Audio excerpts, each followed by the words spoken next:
তোরা good morning সবাইকে। তোমরা সবাই কেমন আছো? আমি তো খুব ভালো আছি, তাই চলে এসেছি একটি নতুন ভিডিও নিয়ে। সকাল সকাল সকালবেলায় দেখো, ঘুম থেকে উঠে দেখছি বৃষ্টি পড়ছে, হালকা হালকা এখন পড়ছে, একটু আগে জোরে পড়ছিল।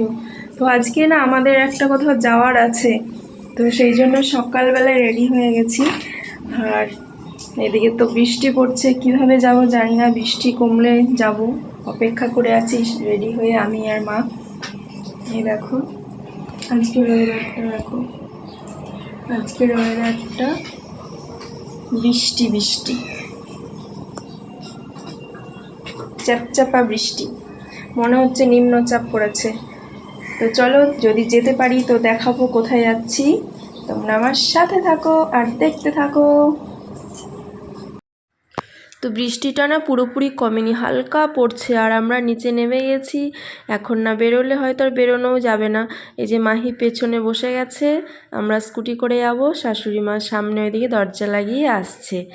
তো এই বৃষ্টিতে মানে এত বৃষ্টি তো কমবে না, এর থেকে বেশি আর কমবে না, ওর জন্য বেরিয়ে গেলাম। কিন্তু একটু গিয়ে দেখছি জোরে পড়ে গেছে, তারপর আবার একটা জায়গায় দাঁড়িয়ে, এই যে আজকে বাজারও বসেনি, ওই দিকটা বাজার বসে কালীপুকুরের এদিকটা।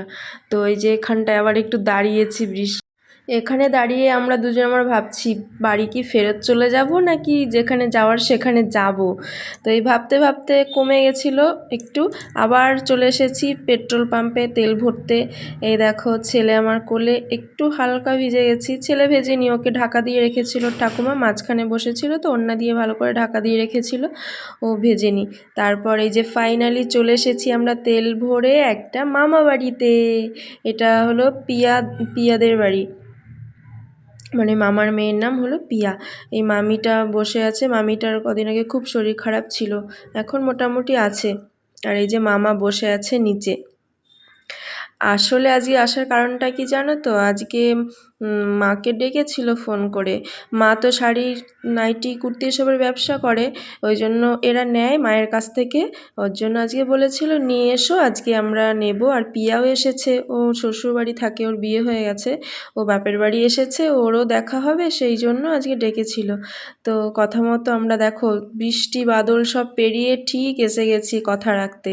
আর ওইদিকে মা দেখাচ্ছিল সব কিছু খুলে, নাইটি, শাড়ি সব কিছু। আর এইদিকে আমার ছেলে দেখো, ও ঘরেই ঢুকছে না, মামাকে দেখে ভয়ে বারান্দাতেই দাঁড়িয়ে আছে। আর দাঁড়িয়েছে তো দাঁড়িয়েছে, ওকে মানে কে কখন খেতে দেবে সেই অপেক্ষায় নেই, ও পেয়েছে কলা, সেগুলো নিয়ে খেতে শুরু করে দিয়েছিল জানো তো। তারপরে এই যে আমরা বেরিয়ে গেলাম ওদের বাড়ি থেকে, বেরিয়ে আমাদের একটু খিদে পেয়ে গেছিলো, দিয়ে একটা দোকানে দাঁড়ালাম, একটু পুরি সবজি খেলাম, ঘুগনি পুরি। তারপরে আমরা আবার চলে আসলাম বাড়িতে। এই যে বাড়িতে এসে গেছি, বাড়িতে এসেই আমি উপরে ওঠার আগেই নিচে থেকেই সেদ্ধ ভাত চাপিয়ে এসে গেছি, কারণ আজকে আমরা নিরামিষ খাবো। এমনিতে নিরামিষ মানে বেশি ইজিবিজি ভালো লাগে না, সেদ্ধ ভাতই ভালো লাগে। আর কালকে ডালটাও আছে, আর একটা ডিম সেদ্ধ হচ্ছে। আর এই দেখো আসার সময় জামাটা আমি নিয়ে এসেছিলাম, আমার পিসি শাশুড়ি টাকা দিয়েছিল পুজোর বাজার করতে, তো সেখান থেকে আমি এই জামাটা নিয়ে নিয়েছি, আমার পুজোর একটা হয়ে গেল। তো চলো আজকের ভিডিওটা এই পর্যন্তই, ভালো লাগলে লাইক, কমেন্ট, শেয়ার ও সাবস্ক্রাইব করে দিও।